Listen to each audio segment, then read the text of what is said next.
سبحان الهدى محمد المصطفى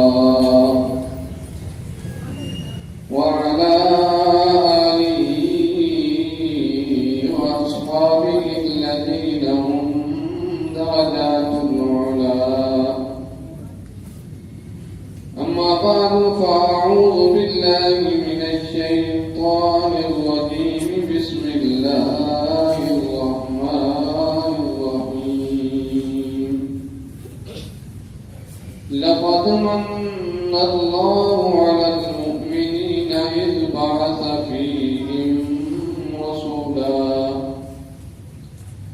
قال النبي صلى الله عليه وسلم إنما بعثت رحمة مهداة أو كما قال عليه الصلاة والسلام. صدق الله العظيم وصدق رسوله النبي الكريم ونحن على ذلك لمن الشاهدين والشاكرين والحمد لله رب العالمين. کہ محمد سے وفات ہونے کہ محمد سے وفات ہونے تو ہم تیرے ہیں. یہ جہاں چیز ہے کیا لوح و قلم تیرے ہیں. یہ آرزو ہے کہ اپنے آقا کا دفنوں سے نام لکھوں. یہ آرزو ہے کہ اپنے آقا کا دفنوں سے نام لکھوں.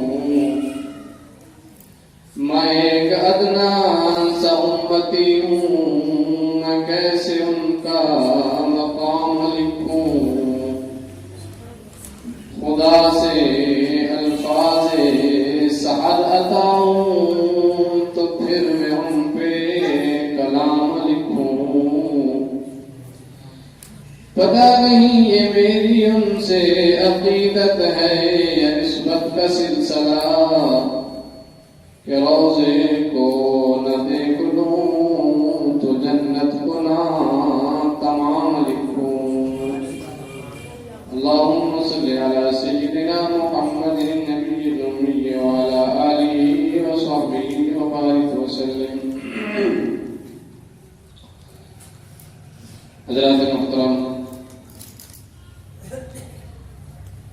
حضرت مولانا زاہد معاویہ صاحب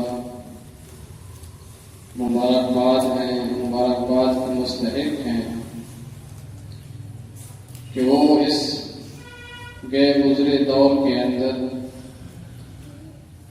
دین کے ایک حصے کو، ایک شعبے کو آپ حضرات تک پہنچا رہے ہیں اور عوام الناس میں اور چھوٹے چھوٹے بچوں اور طلباء کے اندر کسی نہ کسی صورت میں دین کو منتقل کر رہے ہیں.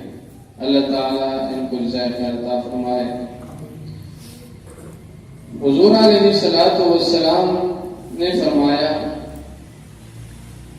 کہ اللہ تعالیٰ نے جس وقت مجھے بھیجنے کا ارادہ فرمایا تو سب سے پہلے تو اللہ تعالیٰ نے میرا نسب اعلیٰ فرمایا کہ میرا نسب حضرت عبداللہ سے لے کر حضرت آدم علیہ السلام تک اور میری والدہ حضرت آمنہ سے لے کر حضرت حوا علیہ السلام تک اللہ تعالیٰ نے ایسا نسب فرمایا، ایسا پاکیزہ فرمایا کہ کہیں پر کسی کو انگلی رکھنے کی بھی گنجائش نہیں ہے. پھر حضور علیہ السلام نے فرمایا کہ جس وقت اللہ تعالیٰ نے مجھے بھیجنے کا ارادہ فرمایا تو مخلوقات میں سے جو سب سے افضل مخلوق تھی، اشرف المخلوقات تھی، یعنی انسان، تو اللہ تعالیٰ نے مجھے ان میں پیدا فرمایا. پھر مخلوقات کے اندر بھی اللہ تعالیٰ نے درجات رکھے ہیں بعض انسان بعض پر فضیلت رکھتے ہیں، بعض انبیاء بعض پر فضیلت رکھتے ہیں، تو اللہ تعالیٰ نے مجھے انبیاء میں سے فضیلت رکھنے والے نبی یعنی حضرت ابراہیم علیہ السلام کی لڑی میں پیدا فرمایا۔ حضرت ابراہیم علیہ السلام کو اللہ تعالیٰ نے دو بیٹے عطا فرمائے، حضرت اسماعیل علیہ السلام، حضرت اسحاق علیہ السلام۔ حضرت اسحاق علیہ السلام کی اولاد بنو اسرائیل کہلاتی ہے، اور حضرت اسماعیل علیہ السلام کی اولاد بنو اسماعیل کہلاتی ہے۔ تو حضور علیہ السلام نے ارشاد فرمایا کہ اللہ تعالیٰ نے میرے لیے حضرت اسماعیل علیہ السلام کو منتخب فرمایا، اور پھر ان کے کئی قبیلوں میں سے بنو کنانہ کو منتخب فرمایا، پھر ان کی کئی شاخوں میں سے قریش کو منتخب فرمایا، پھر قریشیوں میں سے بنو ہاشم کو منتخب فرمایا، پھر ہاشمیوں میں سے جناب عبد المطلب کو منتخب فرمایا، پھر جناب عبد المطلب کے 10 بیٹوں میں سے جناب عبداللہ کو منتخب فرمایا، اور جناب عبداللہ کے گھر محمد رسول اللہ صلی اللہ علیہ وسلم میں انتخاب فرمایا۔ حضور علیہ السلام نے ارشاد فرمایا کہ اللہ تعالیٰ نے مجھے بھیجنے کا ارادہ فرمایا تو زمینوں میں سے جو اعلیٰ زمین تھی، افضل زمین تھی، یوں تو ساری زمین ہونے کے لحاظ سے برابر ہے، لیکن اللہ تعالیٰ نے بعض زمین کو بعض فضیلت عطا فرمائی ہے۔ مثلا ایک عام زمین ہے، ایک مسجد کی جگہ ہے، تو مسجد کی جگہ کو عام زمین پر فضیلت حاصل ہے۔ آپ گھر میں نماز پڑھیں گے آپ کو 1 کا ثواب ہے، آپ مسجد میں جماعت کے ساتھ نماز پڑھتے ہیں آپ کو 27 کا ثواب ہے۔ پھر مسجد فضیلت والی جگہ، اس کے بعد آپ یہاں نماز پڑھ رہے ہیں 27 کا ثواب۔ آپ بیت المقدس میں چلے جائیں، وہاں پر آپ کو 10,000 کا ثواب ملے گا۔ ایک نماز پڑھنے کا ثواب 10,000، وہ بیت المقدس کی فضیلت کی وجہ سے۔ آپ اس سے آگے مسجد نبوی شریف میں چلے جائیں تو آپ کو ایک نماز پڑھنے کا ثواب 50,000 کے برابر ملے گا، اور پھر اس سے آگے آپ حرم مکہ میں چلے جائیں، مکہ شریف میں چلے جائیں، کعبۃ اللہ پہ چلے جائیں تو آپ کو ایک نماز پڑھنے کا ثواب 1,00,000 کے برابر ملے گا۔ آپ نماز ایک پڑھ رہے ہیں اور ثواب 1,00,000 کا مل رہا ہے، وہ جگہ کی فضیلت کی وجہ سے۔ تو حضور علیہ السلام نے ارشاد فرمایا کہ جس وقت اللہ تعالیٰ نے مجھے بھیجنے کا ارادہ فرمایا تو زمینوں میں سے جو سب سے افضل جگہ تھی یعنی مکہ مکرمہ، میرے لیے وہ زمین منتخب فرمایا۔ تو مکہ مکرمہ کے اندر ایک نیکی، جو بھی نیکی کی جائے، ہر ایک نیکی کا ثواب 1,00,000 کے برابر ہے۔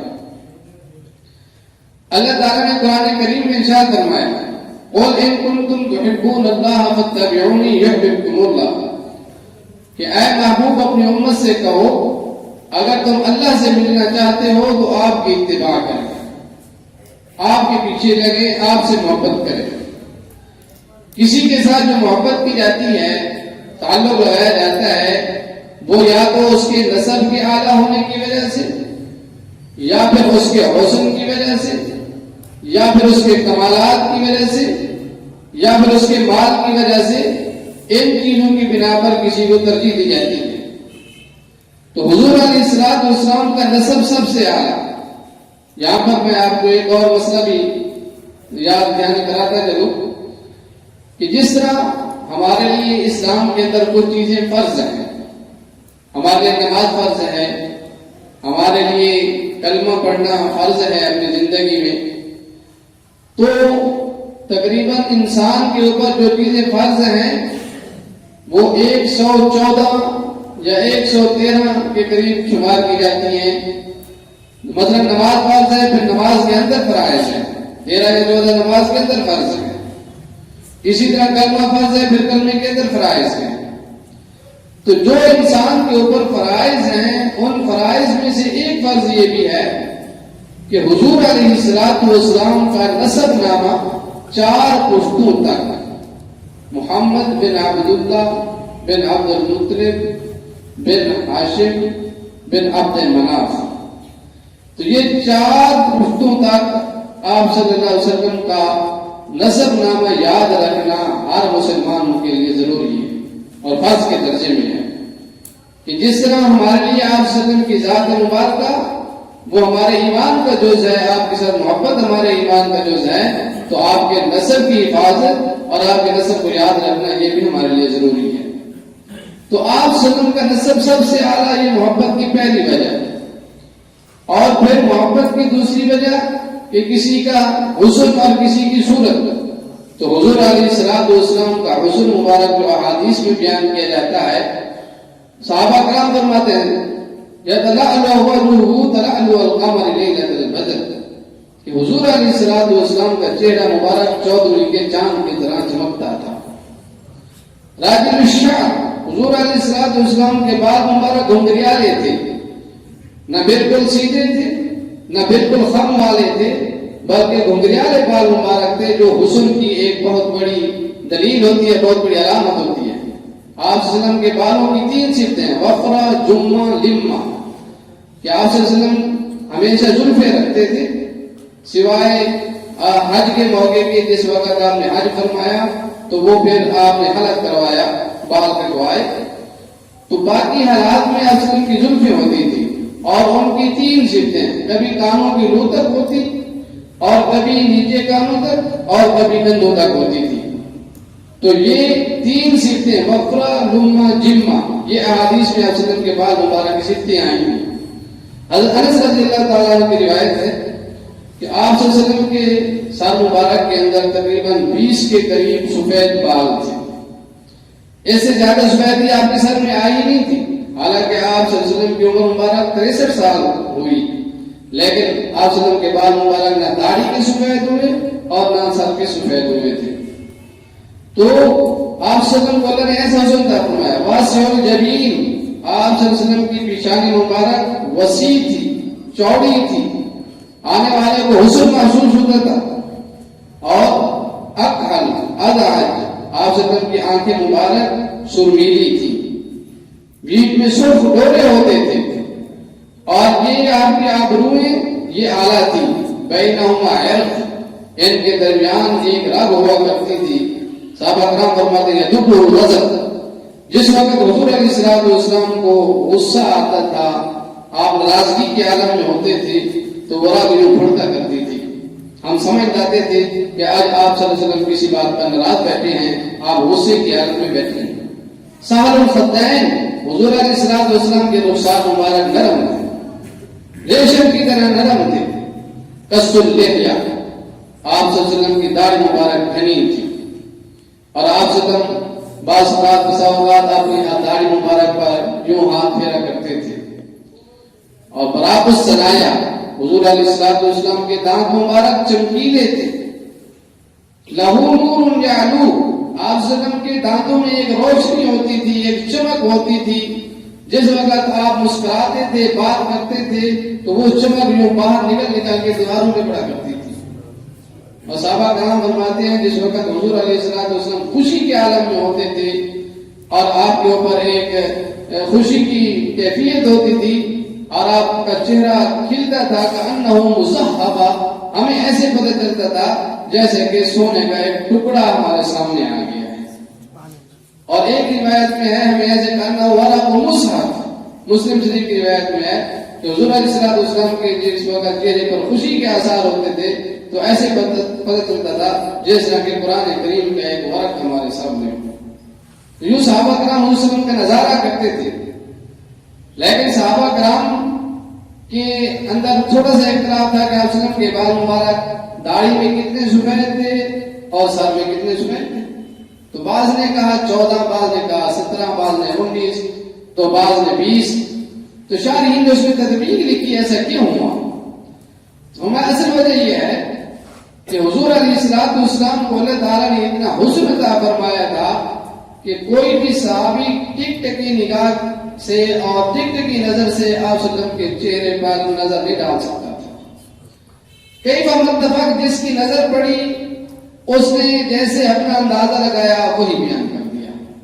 اس وجہ سے کسی کے اندر کوئی اختلاف نہیں. جس نے 14 کہا ہے اس نے اپنی معلومات کے مطابق ٹھیک کہا, جس نے 20 کہا اس نے بھی اپنی معلومات کے مطابق ٹھیک کہا. اور آپ صلی اللہ علیہ وسلم کا قد مبارک درمیانہ تھا, نہ زیادہ لمبا اور نہ زیادہ چھوٹا. لیکن یہ اللہ تعالیٰ نے آپ صلی اللہ علیہ وسلم کو معجزہ عطا فرمایا تھا کہ اگر آپ چھوٹے قد والے کے ساتھ چلتے تھے تو آپ اس سے بڑے محسوس ہوتے تھے, اور بڑے قد والے کے ساتھ چلتے تھے تو آپ چھوٹے محسوس نہیں ہوتے تھے. تو اللہ تعالیٰ نے ایسی بات, اور آپ کی چال کے اندر, آپ صلی اللہ علیہ وسلم کے چلنے کے اندر ایک خاص انداز تھا.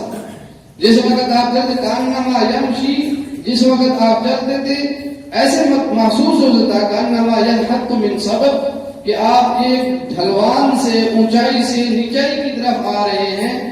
جیسے آدمی پہاڑ سے یا اونچی جگہ سے نیچے آ رہا ہو تو اس کے چلنے کے اندر ایک جھکاؤ ہوتا ہے, تو آپ علیہ الصلوۃ والسلام عام چلنے کی حالت کے اندر بھی اس طرح چلتے تھے کہ آپ کے چلنے میں جھکاؤ ہوتا تھا. اور آپ صلی اللہ علیہ وسلم کے اندر کثرت حیا تھی.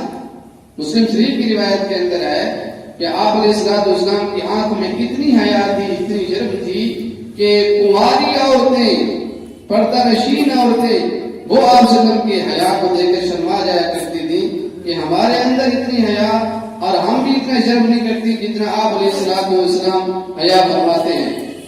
آپ صلی اللہ علیہ وسلم کی اکثر نگاہ مبارک زمین کی طرف رہتی تھی, آپ اوپر نگاہ کرتے ہی نہیں تھے. کبھی کبھی جو ہے وحی کے انتظار میں آپ آسمان کی طرف نگاہ اٹھا لیتے تھے, لیکن جس طرح ہم جو ہے اپنی نگاہ کو گھماتے رہتے ہیں اس طرح آپ صلی اللہ علیہ وسلم کی عادت نہیں تھی.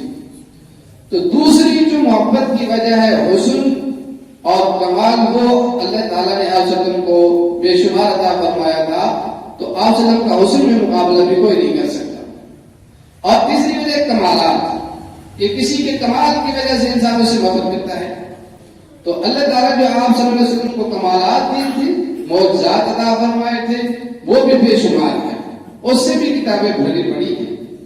حضرت جبریل علیہ السلام تشریف لائے تو آپ علیہ السلام نے ارشاد فرمایا, یا جبریل ما آل محمد من خفت من سبیق, کہ آج آل محمد کے گھر ستوں کا ایک مٹھی بھی نہیں ہے, ستوں کی ایک مٹھی بھی نہیں ہے جیسے وہ کھاتا. تو اللہ تعالیٰ کی رحمت جوش میں آئی تو آسمان پر ایک آواز نکلی, ایک دھماکہ سا ہوا. تو آپ علیہ السلام نے پوچھا, امر اللہ القیامت ان تکون, کیا اللہ تعالیٰ نے قیامت کو حکم دے دیا, اتنی آواز سخت آئی ہے؟ حضرت جبریل نے فرمایا نہیں, آج اللہ تعالیٰ نے ینزل من السماء ملکا لم ینزل قبل, آج اللہ تعالیٰ نے ایک ایسا فرشتہ بھیجا ہے جو آپ کے پاس آ رہا ہے اور آج سے پہلے وہ فرشتہ آسمان سے اترا نہیں ہے. آج پہلی دفعہ اتر رہا ہے, بلکہ کسی خاص کام کے لیے آ رہا ہے. تو فرشتہ آیا تو آپ علیہ السلام کو آ کر سلام کیا اور آ کر کہا, باسن اللہ بمفاتیح خزائن الارض, اللہ تعالیٰ نے مجھے زمین کے خزانے دے کر بھیجے اور اللہ تعالیٰ نے مجھے حکم دیا, وَأَمَرَنِي أَنْ أُسَيِّرَ مَعَكَ الْجِبَالَ تِحَامًا یاقوتًا زمردًا, کہ اللہ تعالیٰ نے مجھے حکم فرمایا ہے کہ آپ کے ساتھ یہ جو پہاڑ ہیں میں ان کو یاقوت بنا دیتا ہوں, زمرد بنا دیتا ہوں, ان کو سونے کے پہاڑ بنا دیتا ہوں. آپ جتنا مرضی خزانہ چاہیں وہ اللہ تعالیٰ آپ کو دینے کے لیے تیار ہیں. اور اللہ تعالیٰ پوچھ رہے ہیں اتکون عبدا رسولا ام ملکا رسولا, کہ آپ ایک بادشاہت والی اور عمدگی زندگی گزارنا چاہتے ہیں یا ایک اللہ کا غلام بن کر اور اللہ کا مسکین رسول بن کر زندگی گزارنا چاہتے ہیں. تو آپ علیہ السلام نے فرمایا, لا بل اکون عبدا رسولا, میں اللہ کا غلام بن کے زندگی گزارنا چاہتا ہوں. مجھے ان مالوں کی ضرورت نہیں ہے, گھر میں کچھ نہیں ہے, لیکن اس کے باوجود بھی آپ نے اتنی بڑی آفر کو اور اتنے بڑے خزانوں کو اپنے قبضے میں نہیں لیا. اور مسلم شریف کی روایت کے اندر ہے کہ اللہ تعالیٰ نے آپ صلی اللہ علیہ وسلم کے پاس فرشتہ بھیجا تھا اور یہ پوچھا تھا کہ اگر آپ چاہیں تو ہم بہت پہاڑ کو سونا بنا دیتے ہیں. اور وہ پہاڑ تقریباً 7 کلومیٹر کا ہے, تو اگر 7 کلومیٹر سونا بن جاتا ہے کبھی ختم بھی نہ ہوتا. لیکن آپ صلی اللہ علیہ وسلم نے نہیں, میں صابر اور شاکر بن کے زندگی گزارنا چاہتا ہوں کہ ایک ٹائم ملے تو میں اللہ کا شکر ادا کروں اور دوسرے ٹائم نہیں ملتی تو میں اللہ کا صبر کروں، اپنی صبر کروں، اس پر بھی مجھے اجر ملے۔ تو آپ صلی اللہ علیہ وسلم نے ان چیزوں کو پسند فرمایا۔ تو یہ آپ صلی اللہ علیہ وسلم کی معجزہ حضرت جابر رضی اللہ تعالیٰ عنہ فرماتے ہیں کہ جس وقت غزوہ خندق کھودا جا رہا تھا، رأیت رسول اللہ صلی اللہ علیہ وسلم خمسا شدیدا، تو میں نے آپ صلی اللہ علیہ وسلم پر ایک سخت بھوک کی حالت دیکھی۔ تو میں گھر میں آیا، میں نے اپنی بیٹی سے پوچھا گھر میں کچھ ہے؟ اس نے کہا کہ کچھ جو پڑے ہوئے ہیں اور ایک بکری کا بچہ کھڑا ہوا ہے، تو اس سے مختصر آدمیوں کی 5-10 کی دعوت ہو سکتی ہے۔ تو کہتے ہیں میں نے بیوی کو کہا کہ بچہ لے آؤ، وہ لے آئی، میں نے اس کو ذبح کیا، اس کا گوشت بنایا، میں نے ان کو کہا کہ تم ہنڈیا تیار کرو اور آٹا گوندو، تو میں آپ صلی اللہ علیہ وسلم کو جا کر دعوت دے آتا ہوں اور آپ کے ساتھ چند صحابہ آ جائیں گے، تو آج ہم آپ صلی اللہ علیہ وسلم کی دعوت کرتے ہیں، آپ کو بہت بھوک لگی۔ تو حضرت جابر فرماتے ہیں کہ میں یہ کام کر کے وہاں پر چلا گیا، فساررتہ، میں نے جا کر آپ صلی اللہ علیہ وسلم کے کان میں بات کی، ایسا ایسا بات کی کہ ہم نے آپ کے لیے ایک مختصر سی دعوت بنائی ہے، تو آپ اور آپ کے چند صحابہ تشریف لے آئے۔ تو آپ صلی اللہ علیہ وسلم نے جیسے ہی یہ بات سنی، آپ نے فرمایا یا اہل الخندق تعالوا الی جابر، کہ اہل خندق والے آ جاؤ، سارے آ جاؤ حضرت جابر کی دعوت۔ حضرت جابر فرماتے میں پریشان ہوا کہ خندق میں 1000 آدمی کام کر رہے تھے اور ہم نے 10 آدمیوں کا کھانا پکایا ہوا تھا۔ تو آپ صلی اللہ علیہ وسلم نے فرمایا پریشان نہ ہو، تم جاؤ گھر میں جا کر کہو کہ ابھی ہنڈیاں نہیں اتارنی اور ابھی جو ہے روٹیاں پکانا شروع نہیں کرنی جس وقت کہ ہم آنا جائیں۔ چنانچہ آپ صلی اللہ علیہ وسلم تشریف لے آئے، آپ نے فرمایا وہ آٹا لے آؤ اور وہ ہنڈیاں لے آؤ۔ تو وہ آٹا لے آئے، فَبَصَقَ فِيهِ وَبَارَكَ، آپ صلی اللہ علیہ وسلم نے برکت کی دعا فرمائی اور اپنا لعاب دون اس آٹے کے اندر ڈالا، اور اس ہنڈیا کے اندر بھی فَبَصَقَ فِيهِ وَبَارَكَ، برکت کی دعا فرمائی، وہاں لعاب دون ڈالا۔ پھر آپ نے فرمایا کہ ایک روٹی پکانے والے بلا لو، ایک محلے سے روٹی پکانے والے بلا لو، وہ آ کر تمہاری گھر والی کے ساتھ روٹیاں پکانا شروع کر دے اور ہنڈیا میں سے تم سالن ڈالنا شروع کر دو اور صحابہ کرام کو کھلانا شروع کر دو۔ چنانچہ حضرت جابر فرماتے ہیں کہ وہ روٹی پکانے والی آ گئی، میرے گھر والے روٹی پکانا شروع کر دی، صحابہ کرام نے کھانا شروع کر دیا، تو 1000 صحابہ کرام نے وہ کھانا کھا لیا، اور وَإِنَّ غُرْمَتْنَا لَتَغِدُّ وَإِنَّ عَجِينَنَا لَتُخْبَزُ، ہماری ہنڈیاں اسی طرح جوش مار رہی تھی اور آٹا اسی طرح پک رہا۔ تو اللہ تعالیٰ نے آپ سے اس طرح کے معجزات اور اسی طرح غزوہ حدیبیہ کے صلح حدیبیہ کے موقع پر بھی معجزہ پیش آیا کہ صحابہ کرام اس وقت تقریباً 1400 تھے۔ صحابہ کرام فرماتے ہیں ہمارے پاس پانی کم ہو گیا، قلت ہوگی، وضو بھی نہیں کر سکتے تھے، پینے کے لیے بھی نہیں تھا، تو ایک کنواں تھا، اس کے اندر مختصر سا پانی تھا، اس سے صحابہ کرام نے پینا شروع کیا تو وہ پانی ختم ہو گیا۔ تو آپ علیہ الصلوۃ والسلام نے اپنا لعاب دون اس کنویں کے اندر ڈالا، تو سارے صحابہ کرام بھی سیر ہو گئے اور صحابہ کرام کی سواریاں بھی سیر ہو گئی۔ اسی طرح غزوہ خندق کے موقع، اپنا غزوہ تبوک کے موقع پر، وہ بہت سخت غزوہ تھا، گرمی کا موسم تھا، سواریاں کم تھی، کھجوریں پکی ہوئی تھی، لیکن صحابہ کرام نے قربانی دی، چل پڑے۔ تو جس وقت سخت بھوک کی حالت ہوئی تو آپ صحابہ کرام نے مشورہ کیا کہ آپ کیا کرنا چاہیے، تو کچھ صحابہ نے کہا کہ جو ہماری سواریاں ہیں اس میں سے کچھ کو ذبح کر کوئی کھا لو، باقی سواری پہ گزارا کریں گے، تو اس پر مشورہ ہوا۔ تو حضرت عمر رضی اللہ تعالیٰ عنہ نے فرمایا یا رسول اللہ، اگر اس طرح صحابہ کرام کریں گے تو سواریاں تو کم ہو جائیں گی، ہمارے لیے چلنا بھی مشکل ہو جائے، پہلے بھی سواریاں کم تھی، تقریباً ایک اونٹ پہ 7 سوار ہو رہے تھے، تو آپ اس طرح فرمائیں کہ آپ دسترخوان پہ جتنا کچھ ہے کسی کے پاس جمع کر لیں اور اس کے بعد آپ سے دعا فرمائیں، اللہ تعالیٰ برکت ڈال دیں گے۔ آپ نے فرمایا ٹھیک ہے، اس مشورے پہ عمل کرتے ہیں۔ چنانچہ دسترخوان بچھایا گیا اور آپ نے فرمایا جو جس کے پاس جتنا ہے وہ لے آئے، تو کسی کے پاس 1 مٹھی جاؤ، کسی کے پاس 2، کسی کے پاس اتنا، تو وہ سارے لے دسترخوان پہ رکھ دیا۔ تو آپ علیہ الصلوۃ والسلام نے دعا فرمائی، برکت کی دعا فرمائی اور کھانا کھانا شروع کر دیا۔ فرمایا وہ جتنے صحابہ کرام تھے سارے کے سارے سیر ہو گئے، دسترخوان اسی میں لگا رہا۔ تو یہ آپ صلی اللہ علیہ وسلم کو اللہ تعالیٰ نے کمالات عطا فرمائے۔ تو آپ کا حسن بھی اعلیٰ، آپ کا نسب بھی اعلیٰ، آپ کے کمالات بھی اعلیٰ، آپ کا مال بھی اعلیٰ۔ تو جتنے محبت کے اسباب ہو سکتے تھے اللہ تعالیٰ نے وہ سارے کے سارے حضور علیہ السلام کی ذات میں جمع فرما دیے تھے. اب ہمارے لیے ضروری ہے کہ سب سے بڑھ کر محبت آپ صلی اللہ علیہ وسلم کی ذات سے کی جائے.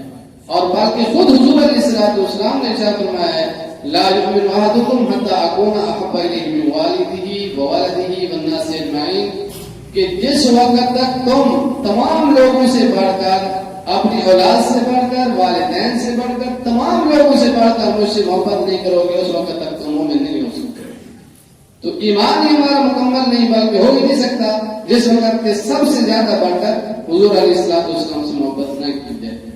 اللہ تعالیٰ مجھے بھی اور آپ سب کو آپ صلی اللہ علیہ وسلم کے ساتھ کامل محبت عطا فرمائے.